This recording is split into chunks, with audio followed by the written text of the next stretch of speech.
যশোরে বিএনপির চেয়ারম্যান তারেক রহমানের জনসভার মঞ্চ প্রস্তুত। প্রথমবারের মতো তিনি যশোরে সরাসরি জনসম্মুখে উপস্থিত হতে যাচ্ছেন। সোমবার সকাল থেকেই জেলা শহরের বিভিন্ন এলাকা ও আশেপাশের উপজেলা থেকে হাজার হাজার নেতাকর্মী ও সমর্থক সমাবেশ স্থলে দিকে ছুটে আসছেন। উপশহর ডিগ্রি কলেজ মাঠ ছাড়িয়ে আশেপাশে খেলার মাঠ, রাস্তা ও অলিতে গলিতে মানুষের ঢল নামতে শুরু করেছে। ব্যানার, ফেস্টুন, প্লেকার্ড হাতে স্লোগানে স্লোগানে মুখর হয়ে উঠেছে পুরো এলাকা। তারেক রহমানের এই আগমনকে কেন্দ্র করে যশোর জেলার শহর সহ আশেপাশে সব উপজেলাতেই বিরাজ করছে ব্যাপক উৎসাহ উদ্দীপনা।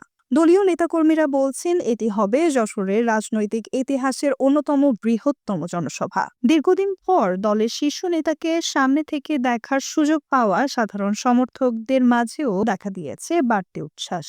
Nusrat Jahan, ABN news desk.